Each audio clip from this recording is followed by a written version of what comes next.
Hello' অসমবাসী ৰাইজ, মোৰ নাম হৈছে পৰিস্মিতা আৰু মোৰ নাম হৈছে প্ৰিয়ংকা। প্ৰকৃতিৰ বিনন্দীয়া সৌন্দৰ্যৰ মাজত আহকচোন এটা দিন আমাৰ সৈতে পাৰ কৰোঁ। ইফালে পৰিৱেশটো চাওকচোন ইমান ধুনীয়া, আৰু ইফালে আমি ৰাতিপুৱা কিবাকিবি খাই খোৱা বোৱা কৰি ইফালে আমি আবেলি পথাৰলৈ বুলি গ'লোঁ। আপোনালোকক কৈছিলোঁ নহয় আমাৰ পথাৰখন দেখুৱাম বুলি, কিন্তু এটা মিনি ব্লগত গোটেই পথাৰখন দেখুৱাটো সম্ভৱ নহয়।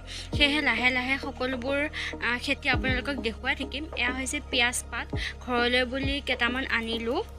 আৰু দেউতাই বিভিন্ন ধৰণৰ খেতি কৰিছে আৰু বহুতো নতুন নতুন খেতি কৰিছে। লেটুচ, ষ্ট্ৰবেৰী, তাৰপাছত বিভিন্ন ধৰণৰ ফুলকবি খেতি কৰিছে, আপোনালোকক নিশ্চয় দেখাম।